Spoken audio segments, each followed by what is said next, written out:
A special thanks must be given to His Eminence Metropolitan Gerasimus for his hospitality, for allowing me to come here today to be with you and to speak with you a little bit about the Lantern Foundation. I would also like to thank His Eminence Metropolitan Nikitas, although it's very difficult to follow his talks because he's such a brilliant orator. But above all, I'd like to thank His Eminence Metropolitan Theodoros for his invitation. It's an honor and a privilege to be here today with you. And to speak with you a bit about the impact that a US-based private foundation could have on the Ecumenical Patriarchate. If you lived or worked in Seattle in the 1990s, there was a distinct possibility that you worked either at Boeing, Amazon, Starbucks, or Microsoft. And working at one of these concerns meant some part of your compensation was doubtless paid in stock. Those tiny electronic pieces of paper, they represent fractional ownership in an enterprise, and that in many cases wound up being worth more than the aggregate value of a lifetime of paychecks. Since the leaders of these companies did not fully account for the meteoric rise in the share price of their organizations, it seems likely that those of lower standing didn't accept equity as a result of any special foresight either. This gave rise to a concentration of what might be characterized as, well, incidental millionaires. That is to say, Seattle in the late 90s, much like Silicon Valley today, had more of these folks per capita than just about anywhere in the world. And the faithful of the local parishes were not exempt. This curious state of affairs left an indelible mark on ideas about what stewardship could mean. Exhibit A, charitable trusts. The widespread use of charitable trusts, for example, particularly by American donors, enriches universities, public charities, private foundations, alike, all around the world, every day. These financial instruments are slightly more sophisticated than ordinary gifts because of their tax-efficient structures that make them uniquely important to American donors. And math, of course, is perhaps the most perfect of all disciplines because its laws are immutable.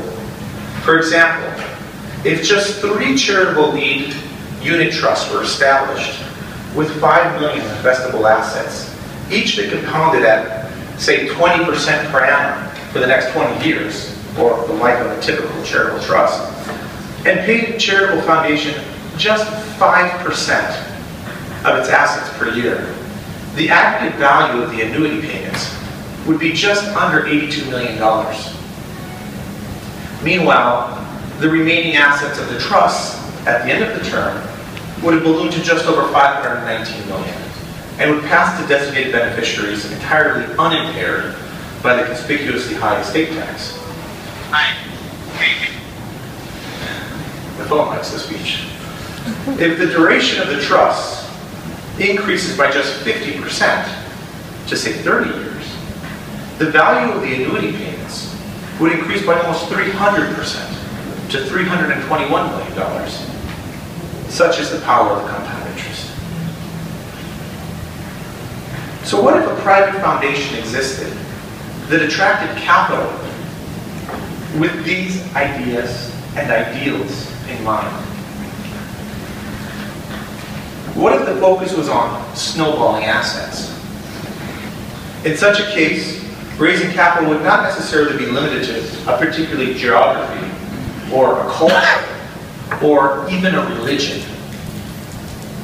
To borrow a line from Shakespeare, the world would be your oyster. However, such a foundation would have to be predicated on transparency, and there's no better place in the world to do just that than in the US. Although not perfect, the American business ethos and culture is ripe with the conviction that financial matters ought to be wholly evident to all stakeholders. The old European ideas about secrecy, of course we don't know anything about that in Switzerland, and opacity just won't do. If donors believe that the Lord has entrusted them as stewards, then it's only reasonable that they can expect to have absolute confidence in a charity. Of course, in a way, money is also just paper. It's a commodity, and the man who understands just how little impact it has on what ultimately matters is indeed wise. And yet these tiny pieces of finely detailed and often colorful sheets of linen function as a sort of redemption slip on society. From Singapore to New York, they act as powerful IOUs. Certainly there's no dearth of these redemption slips in the world. As of July 2013, there was 10.5 trillion of M2 money supplied in the US alone, according to the Federal Reserve Bank of New York. But detachment and efficacy are closely related. Because wealth is something that is merely and always entrusted. Even the establishment of such a confidence is enacted for but a short time, as it is rare that it can be preserved, and that's even against the most modest and passive of adversaries, such as inflation, beyond much more than 2 or 3 generations. And if you need any validation for the truth of this statement, just try counting the number of members of the Forbes 400 who are 3rd or 4th generation inheritors. The reality might aid the shift in thinking of one as source to one of agency, an activity that requires not only faith, but also humility. To be sure, when the good times are rolling, the Lord can seem ever-present. However, who can fail to acknowledge moments of loss when the Lord seems everything but easy to locate, despite the most fervent and genuine prayer? Who cannot see that human travail, on some level, is always the involuntary surrender, the separation from the cherished, the prized, and the valued? So it is with every gift from above. But ability also has something to do with it. Wealth in the world is hardly evenly distributed.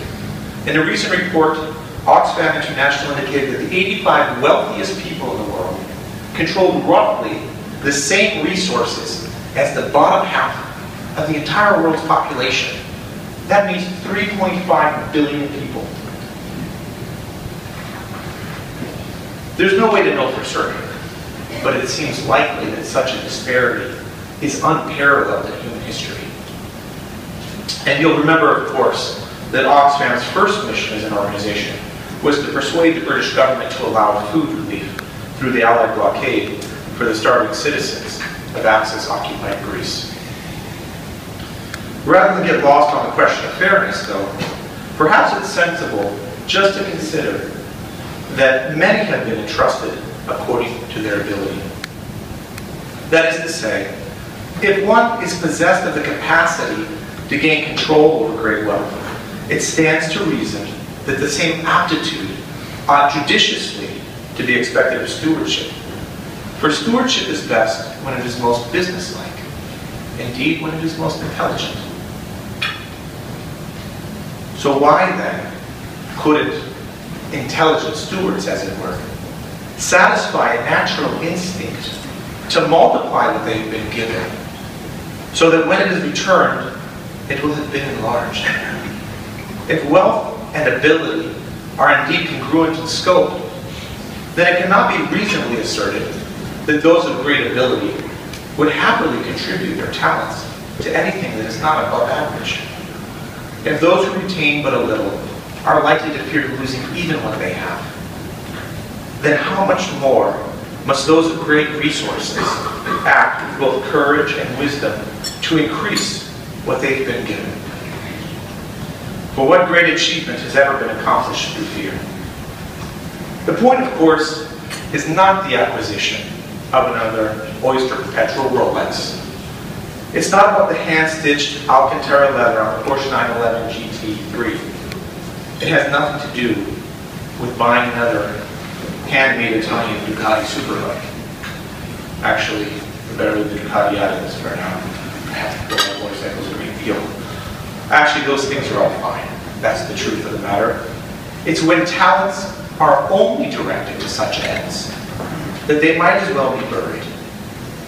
Obviously, an activity that will fail to garner, in financial terms, even simple interest. If we can only see, drunk on a cocktail of faith and humility, that everything we have has been given to us freely, then we will have let go enough to think of wildly imaginative ways to increase it even further. And not for ourselves, but rather in a slavish fit of doxological love for our Maker. If there's going to be a settling of accounts on a day when the Lord is clearly not absent, ought we not to proclaim without hesitation, Master, you handed over to me 5 talents. See, I have made 5 more. So that we may hear the sweet exhortation. Well done, good and trustworthy servant. You have been trustworthy in a few things. I will put you in charge of many things. Enter into the joy of your Master. Thank you for allowing this opportunity to speak with you today. If you have any questions about the Latin Foundation, its ideas, its goals, its mission, please pull me aside and feel free to ask me anything you'd like. I'll be here till the end of the day tomorrow. And it's been an absolute pleasure and joy to be here with each and every one of you. And I look forward to speaking with you further. Thank you.